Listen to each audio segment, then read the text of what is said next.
What's that? I did. Here we go. Oh, yeah. Yeah. Yeah. Oh, so okay.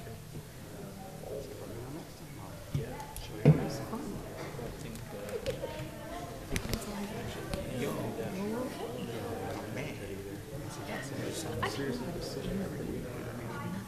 Okay, is this week your birthday? Is this week your birthday? It's in my calendar. I'm about to go live. I'm like, Well, because I'm going to be it's sure. not 7 yet. Birthday. I don't remember those.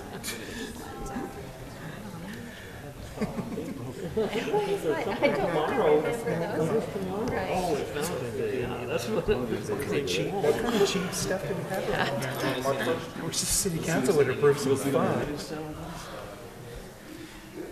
All right, well, welcome everybody. It is 7 o'clock and time to begin our city council meeting this evening. We appreciate everyone being here.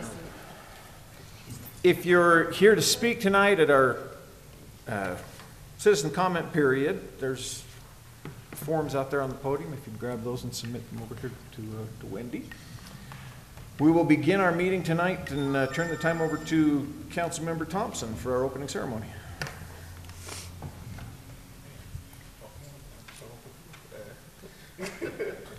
All right. Everyone, please repeat after me. They're ready. I pledge allegiance to the flag of the United States of America and to the republic for which it stands, under God, indivisible, with liberty and justice for all.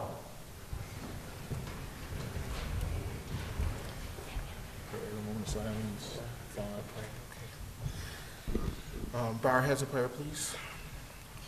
Lord Jesus, please bless this meeting. May we have the discernment to be able to make great decisions, and may everyone be protected in this room. In Jesus' name we pray, amen. Amen. Amen. Thank you, Carice. Council, we have minutes to approve tonight from the November 28th work session, the December 5th work session, the January 9th policy session, and the January 23rd policy session. We had a chance to review those minutes. I know we had the amended minutes sent out earlier today. Has the council had a chance to review those? And any additions, corrections? If not, I'd entertain a motion. Your Honor, I would move to approve the September 28th, 2017 work session. November. Thank you. November 28th, 2017 work session, December 5th, 2017 work session, the January 9th, 2018 policy, and the January 23rd, 2018 policy session as amended. I'll second. I have a motion and a second. All in favor? Aye. Any opposed? Okay. All those minutes stand. Well, looks like we have a bunch of scouts here tonight. Is that be accurate? All right. Which one of those scouts wants to stand up and tell us where you're from?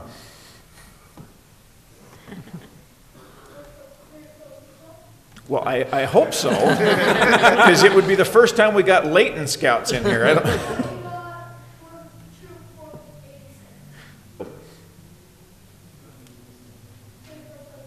Okay. Well, welcome. It's nice to have you here. You picked the right time to sign off on this merit badge. This is probably one of the shortest agendas that we've had in quite a while. So you could either be here for 2 hours, or tonight you'll probably be here for 25, 30 minutes. So best choice. Well, this brings us to our open comment period. I don't have any forms for anyone that came to speak to us tonight, but we don't want to deny that chance. Is there anybody here that came to address the council? All right, then we'll move on to item number 2. See, guys, it's moving faster than you thought. Item number 2 is to consider approval of and consent to the mayor's proposed appointments of individuals to the Planning Commission. We've conducted Planning Commission interviews a few weeks ago, and had that applied, and it was kind of a tough choice, but we had narrowed that down, and it's my recommendation, council, that we appoint Mallory Call, who's been an alternate member, and Levi Lloyd to fill the regular member vacancies, and Nicole Bigelow and Ruth Jones to serve as alternate members. And so Mallory's term of service would expire February 23rd, or February of 2023. Levi's would expire on February 2020. And then Nicole Bigelow, whoops, I missed one. No? That's right. Oh, okay, there we go. Nicole Bigelow's would be ending 2023 as well, and Ruth Jones would be ending 2022. We're excited to have them come on board. Definite need on the planning commission right now, so great to have some occupants for those seats. Well, then I would entertain a motion. Your Honor, I'll approve and consent to your appointments of Mallory Call as a regular member of the Planning Commission with a term expiring in February 23, Levi Lloyd as a regular member of the Planning Commission with a term expiring in February 2020, Nicole Bigelow as an alternate member of the Planning Commission with a term expiring in February 2023, and Ruth Jones as an alternate member of the Planning Commission with a term expiring in February of 2022, and authorize your signature to any necessary documents. Second. We have a motion and a second. Any further discussion? All in favor? Aye. Any opposed? Okay, well, congrats. Welcome to the Planning Commission, those of you who haven't been here before. Excited to have you on there. And even, hey, you know, I should note, we appointed two of those as alternates tonight, and they'll likely have as much chance to, as many opportunities to take place on, or take part of the Planning Commission as the others. Well, that brings us to item number 3, approve the appointment of Summer Palmer as the Assistant City Manager. And we, at our last City Council meeting, announced the appointment of J.J. Allen to serve as our City Manager, so welcome to the seat right here.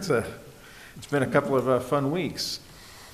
And in that, we did conduct interviews. J.J. conducted interviews, and I had the opportunity to sit in on those. And J.J. has asked and recommended that we appoint Summer Palmer as the Assistant City Manager. Council, I would entertain a motion. Just want to reiterate, I feel like just ought to support what JJ wants, so. Amen. It's his, I didn't want to say burden, but it's, yeah. That's the bad. It's his response. Summer is JJ's burden. Yeah.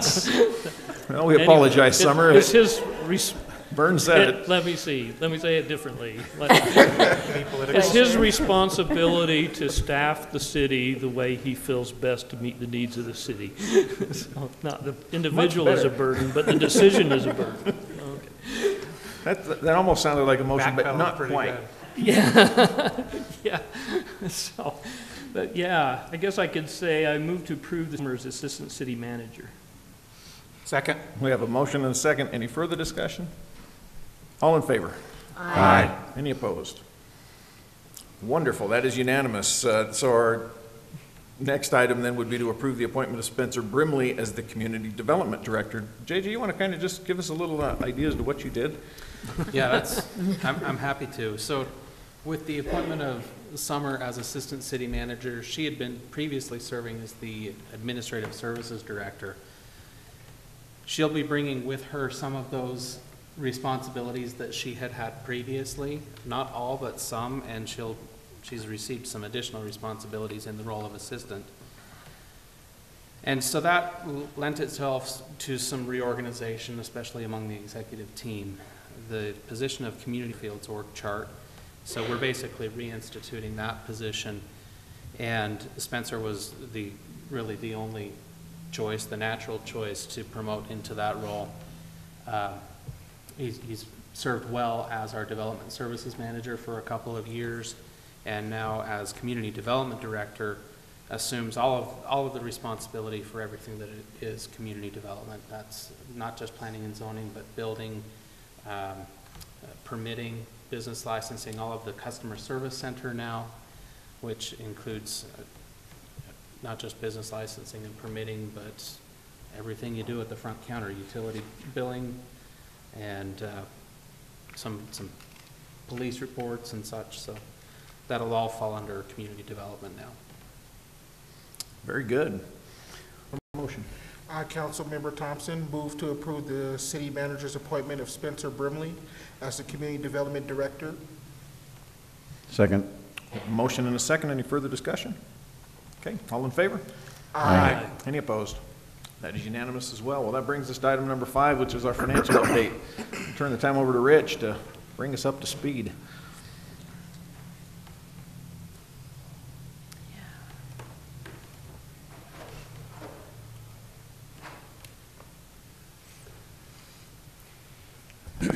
Okay, Mayor and Council, this is the half-year update. So this is July through December for fiscal year 2018. We're briefly just going to go over our revenue, expenses, and net change, and then our look at historical trends and how we're performing against them, and then a little bit on economic trends. So big picture on our general fund, which is most of our governmental type activities, we are trending according to budget. The laser pointer here. We budgeted to spend down, so you see our revenues are less than our expenditures. We budgeted to spend down after, this includes amendments, we have the 2 amendments we did this year, almost $2 million. That was part of the plan to do capital and focus on improving services. If you're just looking at our operational revenues over expenses, have more comes in than we expend. We are allowed by the state to have a certain amount, 25% of our revenue. Just if everything goes according to budget, revenues and expenditures, which they don't, we usually bring in more revenues and expend less than our budget. But if we did everything according to budget, we would still be $230,000, this is projected, on June 30th, over the amount we're allowed to have in reserves.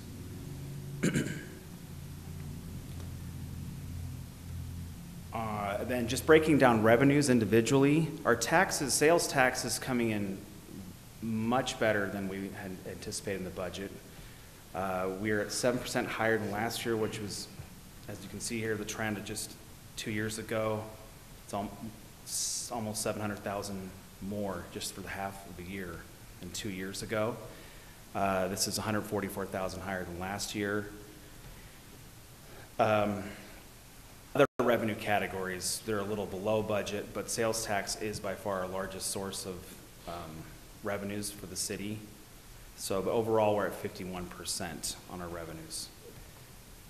Just breaking down further, license and permits, they're lower than last year because of City Center was in there last year, and that was a big chunk. Intergovernmental, Class C roads has come in a little less than I would have expected, but still with the changes in distribution and laws, it's still higher than it was a couple years ago. This helps improve our roads and their condition.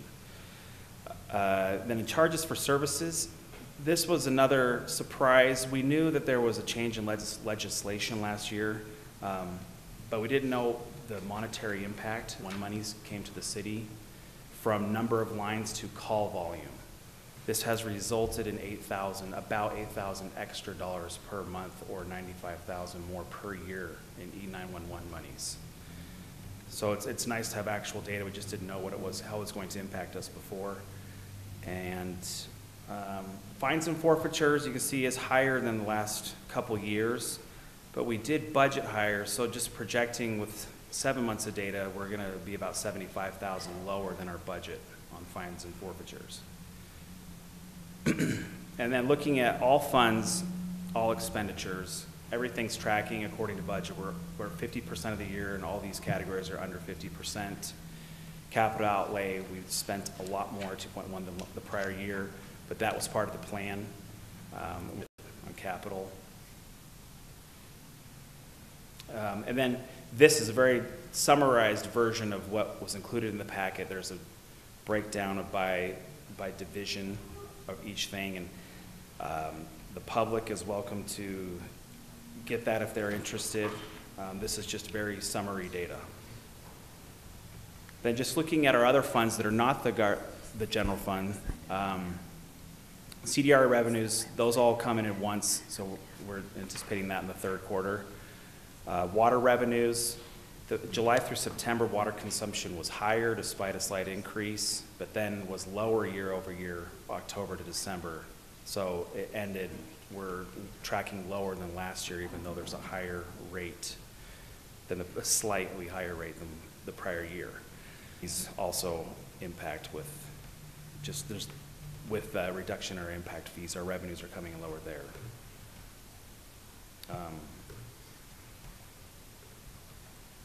Okay, I skipped one.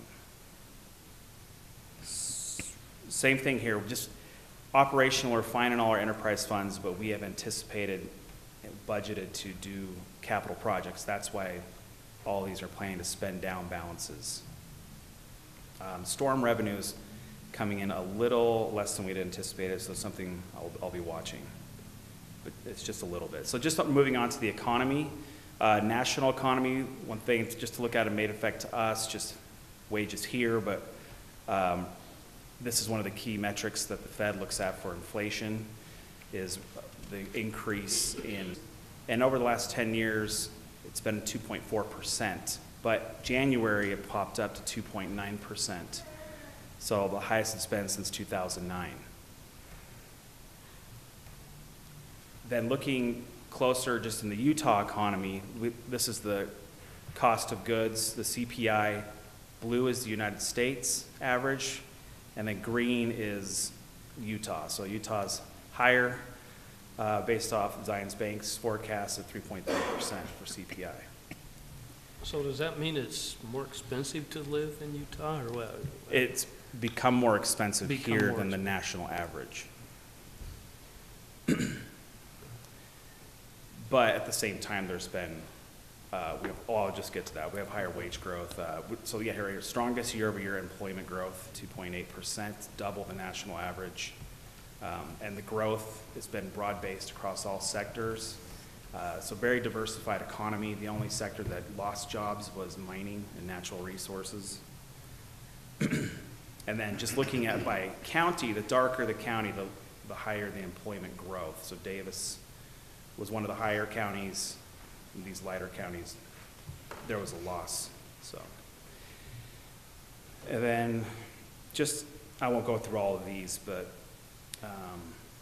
population growth, 1.9%, third in the nation. 61% of that is from natural increase, and 39% is from net migration.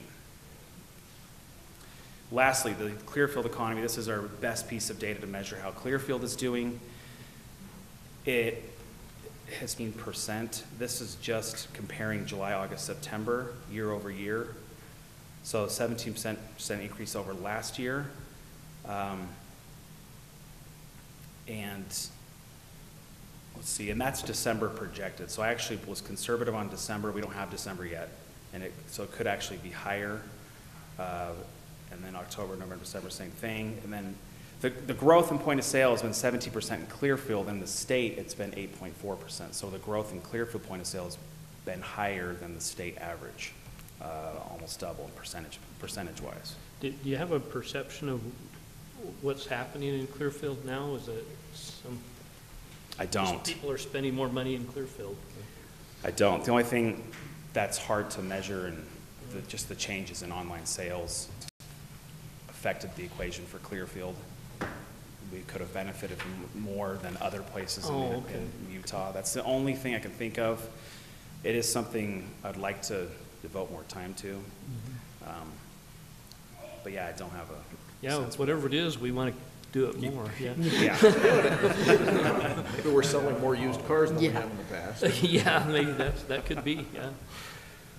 Yeah, so again, just all this data, if you want more information to the public, please contact me, and I'd be happy to talk about it. But overall, everything's tracking according to budget, and things are looking well for the city.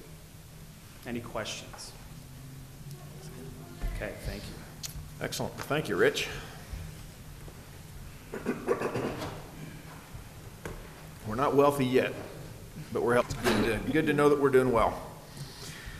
Well, that brings us to our communication items. It's been a busy couple of weeks. I had privilege over the last 2 weeks to go attend the Head Start program over at Antelope Elementary and spend some time with the elementary school kids over there, or pre-elementary school kids over there, and really get a good feel for their program and the need that they have for more space and teachers and just about everything else. They have a pretty significant waiting list, but But a great time there. Also got to speak this last week to the second grade class at Wasatch Elementary, and got wrangled out of the second grade class on my way out to speak to the sixth grade class.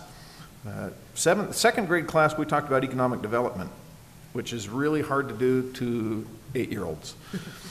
And get them to understand how we bring businesses to Clearfield and how that works. And just because they want something, it doesn't necessarily work that way, and then they don't even know what they want. Asked them what businesses they wanted to bring into Clearfield, and they'd said a toy store and a candy store, so we need to be on the lookout for a toy store and a candy store to take care of the kids at Wasatch Elementary. And then sixth grade really just wanted to know about the mayor. And we spent a good 45 minutes talking about me, which is okay because it's my favorite subject. The Utah Defense Alliance held their meetings down at the legislature and brought all of the military components from Utah out to the legislature to talk to our elected officials. I held a webinar last week for the National League of Cities, well attended. But we had a webinar that they'd asked me to cover the purpose and use and function of an EUL, of an enhanced use lease, and how Falcon Hill is working, and inside the fence and plans for outside the fence, and it's been a lot slower going than we'd anticipated or had hoped for, but it's finally picking up some steam. And so we got to tell the nation about Clearfield and our enhanced use lease program there with the base. And then I had the opportunity to attend both the 75th Air Waste Wings Awards ceremony, the 388th Fighter Wings Awards ceremony, and then the 419th Fighter Wings Awards ceremony this last week, and kind of celebrate with those guys. It's so very enjoyable time, and somewhere in there I did find a time to buy my wife a Valentine's Day present. I won't tell you what it is because she might be watching, so that would be a bad thing. So that is all. Go down to Councilmember Bush. Congratulations to our new planning commissioners. I enjoyed the interview process. It's always hard to choose people. We had some really excellent people, as we usually do, but congratulations. And I also enjoyed the meeting with Syracuse City and last week with the Planning Commission. I thought that was an informative meeting. And I'm excited to see the 200 South Park. My grandkids want to know when the swings are going on, so. They're up. They're on? Yep, they're up there now. Okay, great. Looks good. That's all I have. Okay, Councilman. North Davis Fire District is continuing to grow their safety and education program in our elementary schools and have brought on a new fire clown to be part of that program. And her stage name is Siren. And for those of you who aren't familiar with the North Davis Fire District program, besides being nationally recognized, we've had an opportunity in our community to be able to see firsthand that the presentations that these clowns from the fire district and the presentations they do in our elementary have actually saved lives. And we had a devastating fire in West Point, gosh, last year, where the children that were in that home, you know, when recognizing that and seeing the smoke and smelling that, used the principles that they had used during those presentations to make a safe choice to keep some of the exits closed and allowed the family enough time to be able to get out of the home before it was completely destroyed. And this education component that we have here as part of our fire district is so important. So we're grateful to have a new member of that joining our team and going out into the elementary. So that's all I have to report. Thank you. Thank you. Councilmember Thompson. I don't know if I mentioned this, but it's been a pretty good couple weeks. A couple weeks ago, I participated in the PIT count. I don't know if I talked about this, which is the point-in-time count. We go across the Wasatch Front, see if we can identify homeless people. Another city, Layton, also participated. It was a pretty good eye-opening experience. What I will say is that we are definitely a lot more safer on the Wasatch Front than we would think, especially considering the issues with the Rio Grande District and Salt Lake. But we still do have an issue of transients, and I think the most targeted try to offer them services. Some of them are still too proud. So let's just always try to enforce a sense of community, and when there's people who do need help, you know, make sure they don't feel ashamed, because some of them did, and I want to do that next year, be better at making sure that I can get that across to them. So that's all I had to report. Very good. Councilmember Roper. I just wanted to thank our planning commission. They do a superb job and are very professional at what they do. I had the chance to attend their last meeting as they discussed a youth representative to join them, and I really appreciate that. We have some excited youth that want every opportunity possible to educate themselves on their local government and how they can participate in that. So thank you. Very good. Councilmember Phipps. No, the work and preparation have been into the things that we participated in the last couple of weeks, including the off-site. You know, I think I recognize how much work goes in to make those things look like they're easy.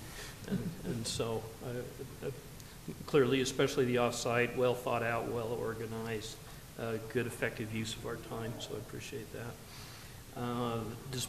Yeah, I dropped by Saturday and saw them moving wood chips Saturday for an Eagle project there at the 200 South Park. They had a lot to do, and so it'll be exciting. I've taken a lot of people by that, and they're saying, well, this is going to be great. So we're excited to see it. Got a lot of people that think they're going to be the first ones on that. Very good. JD.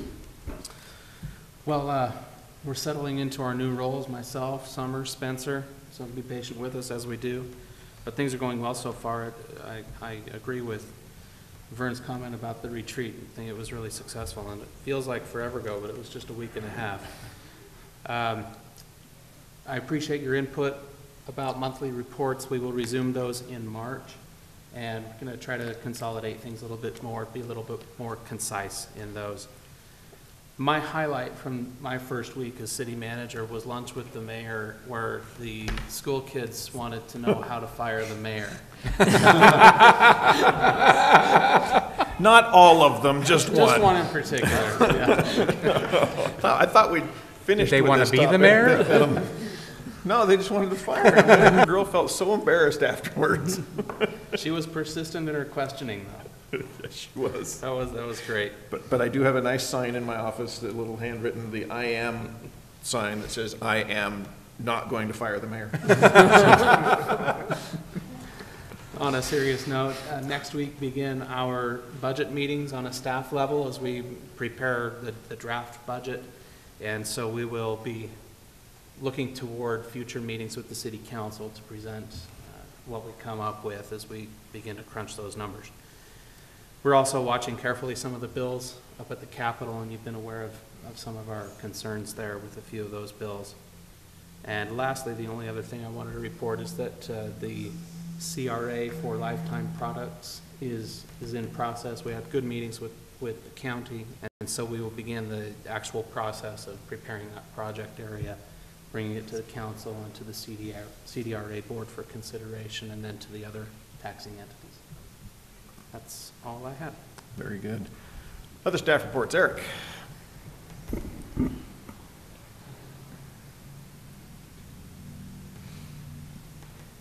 Since Councilmember Bush asked about that playground, I wanted to clarify.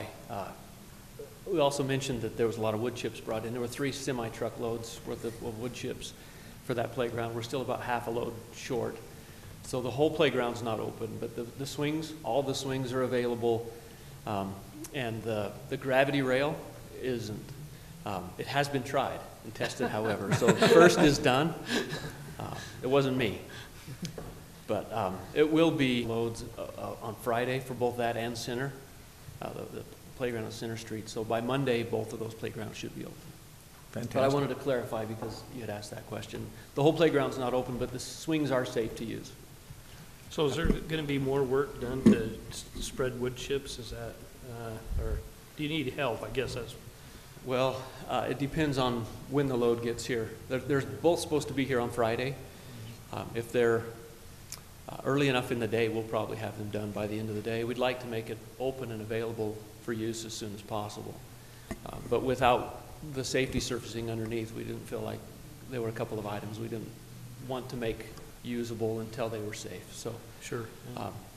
if they're there early in the day, we should be fine. If not, we may be looking for help Saturday, or that would be the latest that those are in is Monday. What's the update on Central? All the concrete work there is done. It's all concrete in. Again, that one, we're just waiting for the wood chips. So there's a full load coming for that playground. And then, well, it's about a load and a half for that. And then the other half will go over at 200 South. So it's in the same situation. We'll have 2 truckloads coming in on Friday. And then all 7 of those new playgrounds will be up and running. Yeah, Eric, I'd like to encourage a competition to rename that 200 South Park. Yeah, we've been talked going to about do that this that. morning. We've decided it needs to go out to the public because staff's not Yeah. very good at it. So far, every suggestion we've had, we just laugh at, so. I will say that I had some friends up this last Saturday, and we were talking about the gravity rail going in, and they said, oh, yeah, we've been to parks with that on there, and there's one in Draper, or there's one in such and such, and I said, no, there's not. And so they sent me picture and a little video of their daughter on this gravity rail that might have been the length of, one of the half of this room. And so I sent them back a few pictures of ours, and they went, oh my gosh, we can't wait to come up and try that. So Ours we'll have is people from slightly West Valley longer. coming up to, I think we're 133 feet, yeah, and it works all the way. I love it. Just saying. Awesome. Thank you, Thanks. Eric. Nancy? Yeah, so we are going to go tour a couple of developments on Tuesday, a week 6 o'clock. Get on the fun bus and head out to West Haven, and then we'll go to Farmington Station to just tour some things. Then on February 27th, we'll have a work and policy session like usual. On March 6th, we're going to do an open house combined with the open house for form-based code at the Clearfield Aquatic Center. So we're going to do that just a little bit differently, a little more information coming in the future, but that's what we'll be doing that night on March 6th, as we'll be at the Clearfield Aquatic Center. Come join us and learn about form-based code. So they'll be set at 6? Yeah. Very good. Well, just a quick note, we now need to adjourn as the city council and reconvene as the CDRA, but or those that we just reappointed this evening. If you'd stick around, we want to take some pictures just right after we're done. So if you can just hang out for just a little bit, we'll grab Spencer and have him come in and take a few pictures. So with that, I would entertain a motion to adjourn as the city council and reconvene as the CDRA. So moved. Second. There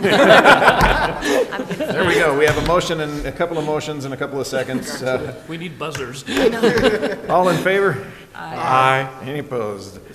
All right, we'll turn the time over to Kent then. Do we have an agenda for CDRA? Yes, just the one item on your, oh, you might be looking at the old agenda. So there's just one item. I didn't have it on mine. So last month, Elect the vice chair for the Clearfield Development and Renewal Agency, CDRA. So last month, I think there was some confusion, right? So, yeah, there was me reading my notes and speaking out of one, reading and speaking at the same time, which I should never do. So, yeah, last month I had made a motion, and it was not what I intended to say, so we wanted to correct that. okay.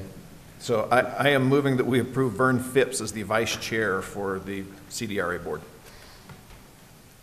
And would, Is there a second on that? Second. Okay, we have a motion and a second to appoint Vern Phipps as the vice chair of the CDRA. Any discussion? All those in favor? Aye. All right. Any opposed? Need a motion to adjourn. so moved. Second? Second. Motion to adjourn, all in favor? Aye. Okay, we're adjourned. Okay. Thank you, everyone, for being here. We appreciate it. We are done. Let's get some pictures with our planning commissioners. Oh, it was on the amended?